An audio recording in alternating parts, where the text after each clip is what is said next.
All right, tonight, the grand rant about the car grant wages on, with Kenyans remaining an unhappy lot tonight, of course, after the move by the Salaries and Remuneration Commission, of course, to approve the car grants to MCAs that will cost you and I, the taxpayer, about 4.5 billion shillings.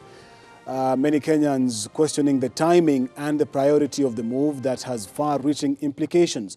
Also ahead tonight, the bridge or no way. Chaos rocked the Baringo County Assembly as members disagree on the support for the BBI. We have the latest, and of course, we will be dissecting that hot potato matter in our News Compass segment. But first, our top stories tonight. That's right, Ebru Promptum News on this 11th day of February 2021 begins right now. A very good and warm evening. Welcome aboard. My name is Kenneth Kazungu. Our sign language interpreter for tonight is Joyce Warimo. Now, Baringo County Assembly becomes the first county assembly, of course, to reject the BBI amid chaos that overtook proceedings at the assembly just before the speaker could make the announcement after the vote. It is, however, reported that those who voted to oppose the bill were about 30, while those who said yes to the BBI were only 11.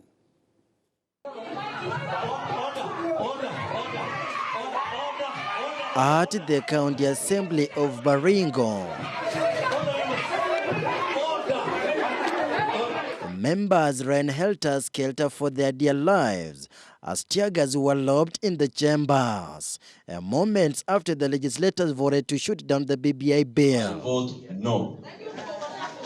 Honorable Tweet Loreria Daniel. Helpless members of the County Assembly got in the melee, found themselves in murky waters as they strived to save their dear lives. On the floor of the House, kicks and blows rendered the air as the MCAs engaged in a physical fight over the controversial BBI bill. Drama began after Ernest Kibet, who vied as the independent candidate, was slapped twice on the back by the Mogosho ward member of the County Assembly, Charles Kosgei, throwing the assembly into chaos. Can members of the County Assembly are the minority in the Assembly with only 12 members and had alleged that they were being undermined by their Jubilee counterparts. But despite their fracas, the MCAs braved the tear gas and made their stand, with 30 voting no, while 11 vote in support of the bill. By now, Baringo County Assembly becomes the first to reject the BBI bill. The shouting matches lasted over an hour before the Assembly Speaker David Kerrich brings sanity in the Assembly. But before chaos erupted in Baringo County, their counterparts in Homa Bay County voted unanimously in support of the bill. Homa Bay is the home turf of the opposition leader Raila Odinga and now joins the list of the 3 counties that has successfully seconded the BBI bill. BBI Secretariat, chaired by Dennis Waweru, says, despite the challenges in some of the counties, they will have to hit the target. And we urge the county assemblies to provide adequate time and space for public participation. By the end of this month, we expect to have hit the target of 35 counties. Latest, we expect the referendum. In fact, our target date is June 2021, this year, and we are on course, as you have seen. BBI team is banking on about 35 counties in passing the BBI bill. Should the 24 counties pass the bill, it shall be forwarded on the floor of the National Assembly and the Senate for consideration. We are looking forward to finishing this process by end of this month, and after that we are going to proceed to National Assembly. We've started engaging them. After that, we are going to go to Senate, and eventually, we are hoping to do a referendum, hopefully, by June this year. Reporting for Ebru TV, I'm Jeff Khaemba. Of course, we are still trying to get a hold of Tenges Ward Cyrus Tuchim, one of the MCAs inside that Baringo County Assembly where chaos overtook proceedings tonight. But before we get to him, glowing tributes were paid this afternoon at the Maxwell SDA Church in Milimani during the Requiem service for the fallen former cabinet minister Simeon Nyachai. Family, friends and political leaders led by ODM leader Raila Odinga were in attendance in the event that also doubled up as chapters from the history. Tributes continue streaming in even as preparations for Nyachai's funeral are in top gear at his Nyosia home in Nyaturango Stadium, where the ceremony will be held. According to his eldest son, Charles Ayako Nyachai, he will be laid to rest on Monday at his Kegati location home. I served in the same cabinet with Mzee Nyachai. As young as I was then, he was like the elder brother in that cabinet. I was a minister for finance. He was a minister for agriculture. I served my 5 years as Minister for Finance, and he did his term as Minister for Agriculture. After the 1997 elections, we switched positions. So in Simon Nyachai, in losing Simon Nyachai, we have lost an elder whom we would all have been deferring to at this particular time. We have come to pay tribute to a great Kenyan. And I'm standing here on behalf of the family of Jaramogi Oginga Odinga. Our families have got history. The late Chief, Paramount Chief Musa Nyandusi, was a friend of our father. And as Simon would say, he took his elder son, Ayako, after whom Charles is named, to Jaramogi when Jaramogi was a teacher at Maseno High School, and told him, "Huyo mtoto nimeletea wewe." Jaramogi took Ayako and paid his school fees, and Ayako used to live in our house in Maseno. Now, moving on, and activists in the country are warning that Kenya could witness another round of election violence ahead of the 2022 polls if the current political tension and chaos goes unchecked. The activists say that the few instances witnessed in Bama Market, Githurai and Kisii could morph into something similar to what was witnessed in Uganda during the election, where more than 50 people lost their lives and over 1,000 others fled their country.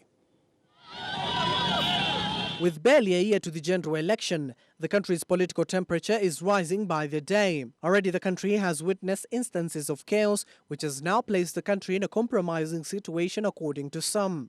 Politicians are leaving nothing to chance ahead of the 2022 polls by holding numerous campaigns, which a number of them have ended badly. A case example is in Githurai, where a group of youth were engaged in violence.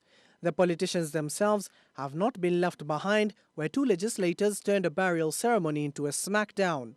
And so that is not very different from what has been happening in Kenya, for example. You know, every period we have elections, we end up with those kind of situations. But then there's never a process of dealing with that in a more systematic manner, apart from, of course, 2007, where there was a commission of inquiry into the conduct of elections, and also there was another one into the violence which came in. Activists now warn that Kenya is treading on uncharted waters, where election violence could be witnessed in the country, similar to what is happening in Uganda, where the general elections saw more than 50 dead, dozens arrested and 1,000 fleeing their homes. In Kenya, also we have also elections where during campaigns there's also no fair playing ground, even in the context of what is happening right now. So as we discuss Uganda, we are also very keen that the situation in the country is also building towards that. It is concerning that, whether it's Burma, Githurai, and I think more recently in Kisii and other places, we've seen intensified political belligerence of the kind that leads to difficulties that we've seen during the incumbency election. The activists further maintain that politicians are radicalizing their youth to achieve their selfish goals ahead of the polls. Unfortunately, violence by the elite is part of the political language. It's part of how our elite converses with each other. And this, as I said, is a dangerous moment because we have both a democratic recession and an economic one at the same time, and we are going into an election, so we have to be extremely vigilant. The situation in Uganda is currently not so rosy for the opposition, led by musician turned politician Bobi Wine.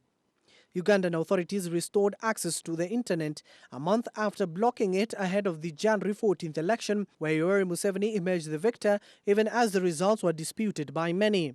Meanwhile, the National Cohesion and Integration Commission says it will not be business as usual for leaders who plan to propagate hate speech, especially now that the country is headed to the polls. Chairman Reverend Samuel Kobia says they are coming up with programs that will rope in local administrations in a bid to spread their tentacles deep and within. You know what electioneering in Kenya is all about. The elections are 16 months away, but already campaigns have started. And as perhaps you have read, we in NCSC have already started taking a very serious look at the politicians, especially who involved not only in hate speech and ethnic contempt, but also who are causing even disunity. Abdiz Hashim, Ebru TV.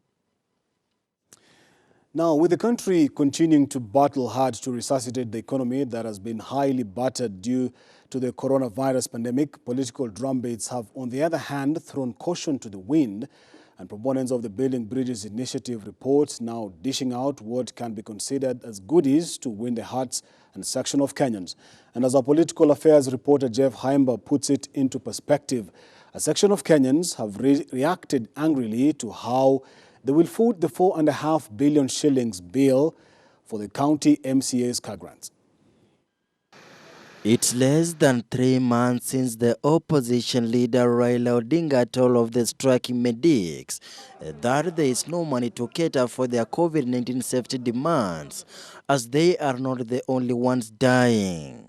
People are dying. The doctors, it's not only doctors who are dying, ordinary Kenyans are also dying of this COVID. And we are also in a dire situation in as far as the economy is concerned. It took months of cries from the health professionals, with one member of parliament breaking into tears about how the medics are treated in the country. I think we're back on. That are most known. Why? Is it business? Business people are listening to me. You have killed more people than the health workers going on strike. That is the truth. That is the truth. We can't do that to this country. But even before dust settles with the nurses currently on strike, political undertones in amending the Kenyan constitution is so rife. President Uhuru Kenyatta and the opposition leader Raila Odinga, the proponents of BBI, are leaving nothing to chance in pursuing their cause. Hiyo mimi nataka kuhakikisha nyinyi Uhuru amesema na hatarudi nyuma.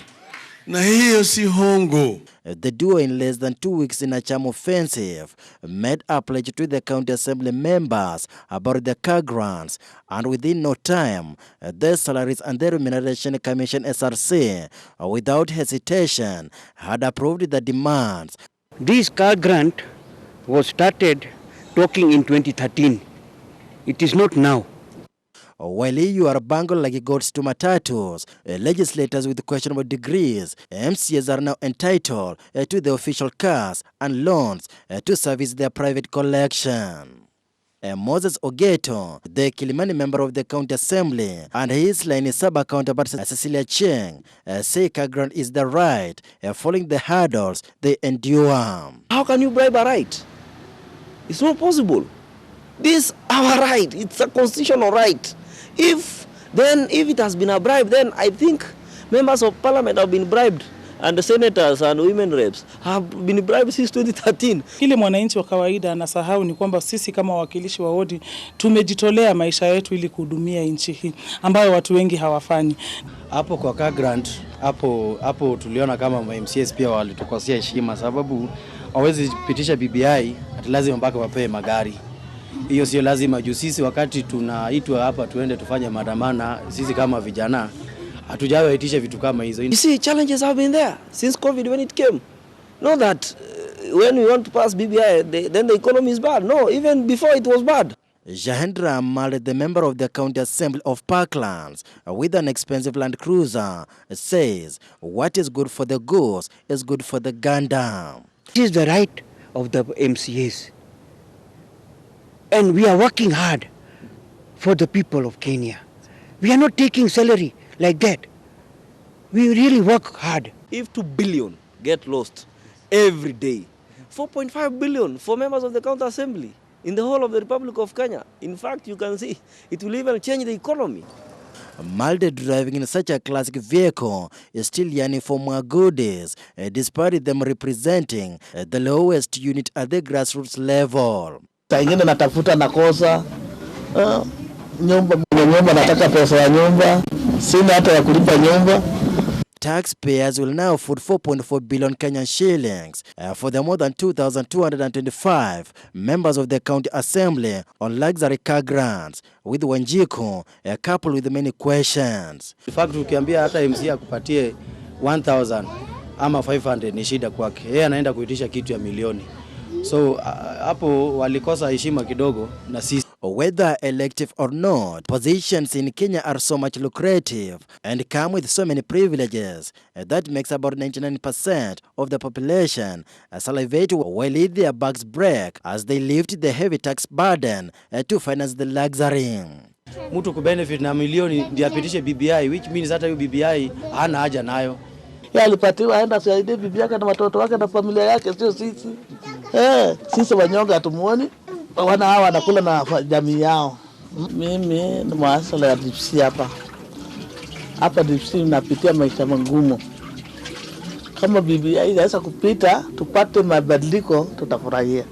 Mimi niliacha class 7 na sina mzazi yoyote. Niko na watoto 3. Sasa ndiye ananilisha, pia watoto wangu anawalisha.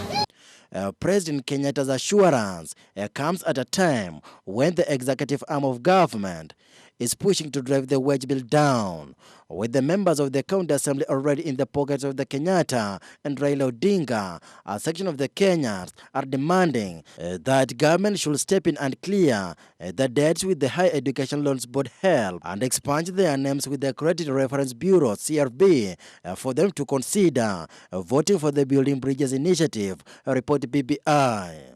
The timing of the grant has led many to allege that the move is meant to appease the county legislators to vote in favor of the BBI report. Reporting for Ebru TV, I'm Jeff Khaemba.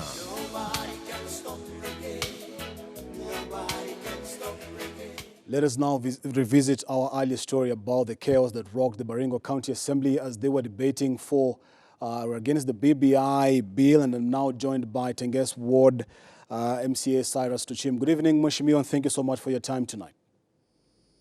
Good evening, hello, good evening, your viewers, and it's a pleasure to join you. All right, you were in the County Assembly when chaos erupted there, when you were having that debate about the BBI. Could you kindly tell us what happened and how did that chaos begin?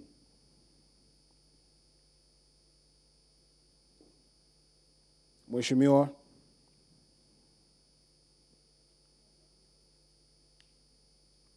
Yeah, we understand we are trying to get a hold of Cyrus Tochim, who is the Tenges Ward MCA in the Baringo County Assembly, one of the MCAs. If you can unmute, Mheshimiwa, we are trying to get hold of you so that we can have a conversation surrounding today's events inside the Baringo County Assembly, where we saw chaos there. Could you kindly explain to us how the chaos began?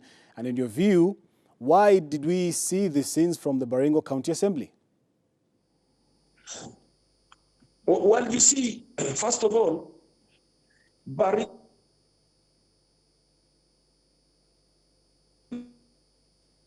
County is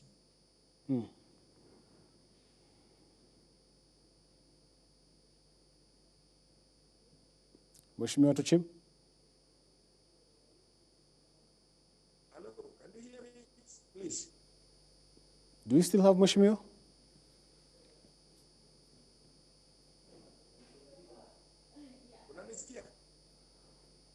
All right, we seem to have a little connection glitch. We cannot be able to have a conversation with Tenges Ward MCA Cyrus Tuchim, but we're still trying to get hold of him so that he can explain to us what transpired in the Baringo County Assembly this afternoon, because we saw chaos there as the MCAs in that county assembly were tabling and debating on the BBI bill. We're still trying to get hold of Mheshimiwa. But moving on to other stories tonight, and COVID-19 cases in the country have hit 102,353 after 132 more people tested positive for the virus out of a sample size of 4,220 that were tested in the last 24 hours. A statement from the Ministry of Health also confirmed that 3 new deaths have been reported between Wednesday and Thursday. From the cases, 111 are Kenyans, while 21 are foreigners. 70 are males, while 62 are females, and the youngest is an 11-year-old baby, while the oldest is 96. The 132 cases are distributed across the country, including 96 in Nairobi, Kiambu 8, Taita Taveta 6, Kisumu and Nakuru 4 cases each, Meru 3, Kilifi, Mombasa and Uasin Gishu 2, while Embu, Garissa, Machakos, Kajiado and Kericho reporting 1 case. At the same time, 62 patients have recovered from the disease, 45 from the home-based isolation and care, while 17 were from the hospitals across the country. The total number of recoveries now stand at 84,790. Health Cabinet Secretary Mutahi Kagwe, through a statement from the Health Ministry, said there are 360 patients currently admitted in various health facilities countrywide, while 1,292 are on home-based isolation and care. He added that 31 patients are in the intensive care unit, 13 of whom are on ventilatory support and 16 on supplemental oxygen, with 2 on observation. Another 9 patients are separately on supplementary oxygen, with all of them in the general wards. CS Kagwe, however, noted that 3 patients have succumbed to the coronavirus, pushing the cumulative fatalities to 1,794. Winnie Lubembe for Ebru TV. Let us now cross over to the lakeside, where a research scientist in aquaculture has downplayed the current fish deaths being witnessed in Lake Victoria, which borders Kenya, Uganda and Tanzania, saying it is a periodical, normal occurrence. According to the Assistant Director of Freshwater Aquaculture, Dr. Paul Orina, the same experience was noted about 5 years ago, only that it lasted 1 week, while the current one has taken close to 3 weeks, leaving a greater impact. Speaking at Kegati Aquaculture Research Center in Kiogoro sublocation in Kisii County during a ponds inspection exercise, Dr. Orina attributed the deaths to disturbance of the structure and condition of the lake through mixing of the top, middle and the bottom layers of water, mainly due to winds, floods, inflow and outflow of water. This, he said, affects the levels of oxygen and chemicals, thus affecting the fish, which have different adherence to different levels of oxygen. He explained that Nile perch, locally known as muta of all sizes, were the most affected in the temporal lake occurrence owing to their high oxygen demand, as is currently being witnessed in the counties along the lake, with Siaya reporting the highest number of deaths. You know, the mix-up of the lake from the bottom lifting up and mixing with the surface water. And when this happens, there is depletion of oxygen. When oxygen is depleted, yes, indeed, the cases reported in Lake Victoria is mainly Nile perch that is being recorded to be experiencing mass mortality. Of course, the intensity is higher in our neighboring country in Uganda. He termed tilapia, catfish and langfish as resilient species which are not easily affected by the lake's seasonal occurrence, which could also be due to climate change. We have other species. Probably somebody would ask, is Nile perch the only species that has high oxygen demand? No. There are species like the carps, that is labeo, locally known as ningu. We have barbas, locally known as odado. Those are high oxygen demand fish. This is awakening call to all stakeholders, not the ones who are using Lake Victoria, but even the ones who are on the highlands. However, Dr. Orina noted that one way of ensuring that oxygen levels of the lake did not vary with a big margin at different density levels was by maintaining a clean ecosystem, adding that it was key in ensuring the over 5 million people that depend on the lake continued to access clean water as per the Sustainable Development Goals. How do we practice our agriculture? It's very, very critical. Why? We have a lot of horticulture activities taking place, and there's a lot of chemical spray. Yes, that's part of agriculture.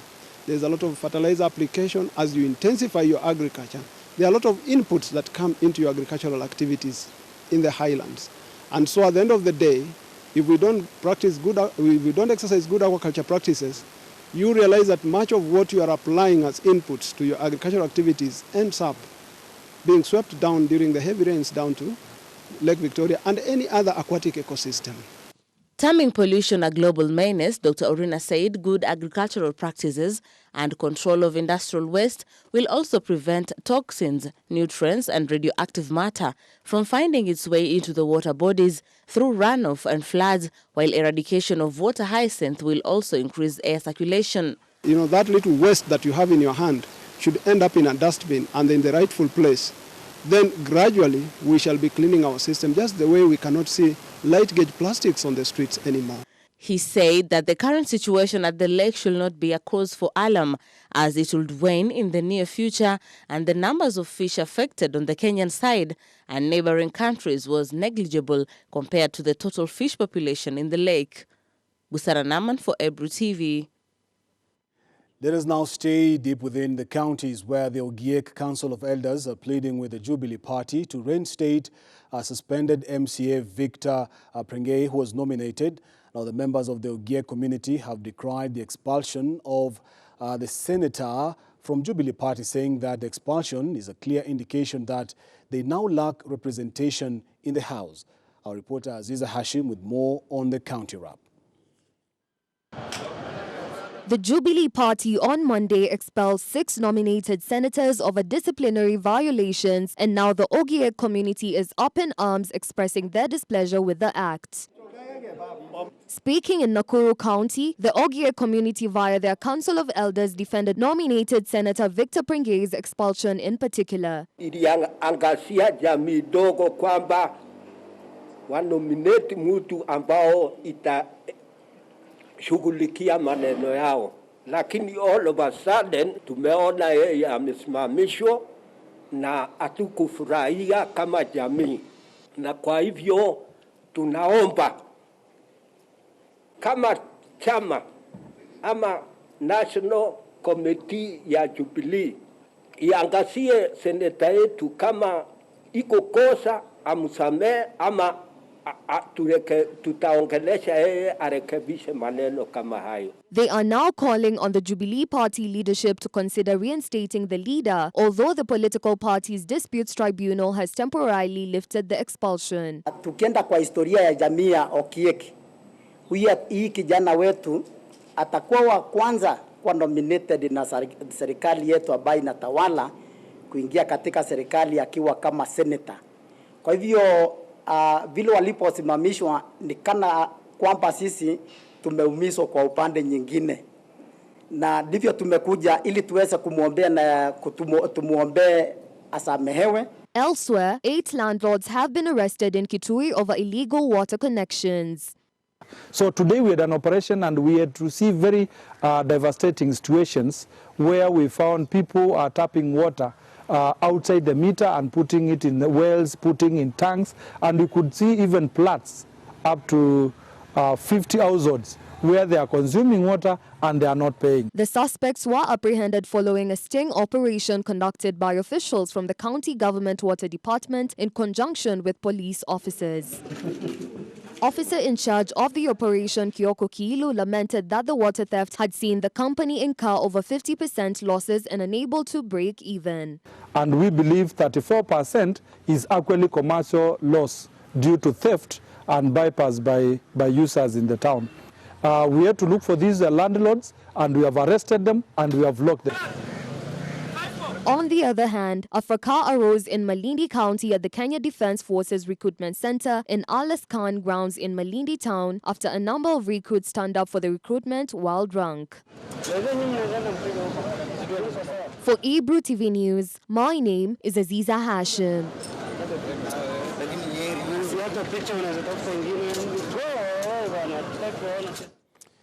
How do you turn up for a recruitment drive while drunk?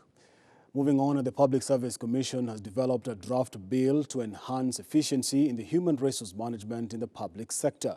The proposed Human Resource Management Bill of 2021 is to provide for uniform norms and standards for management of human resource in the entire public sector. The Commission's Vice Chairperson Charity Kisotu said that currently the human resource management was being guided by various legislations, regulations and policies developed by different public entities, including the county governments. The draft bill before you has been developed to guide effective management of human resource in the public sector, considering that currently the management of human resource in the public sector is guided by various legislations, regulations, policies developed by different entities, including the Teacher Service Commission, Judicial Service Commission, Parliamentary Service Commissions, and county governments. This has resulted in disjointed application of human resource management practices. The proposed legislation, ladies and gentlemen, therefore, will ensure that human resource management in the public service is handled in a more standardized manner.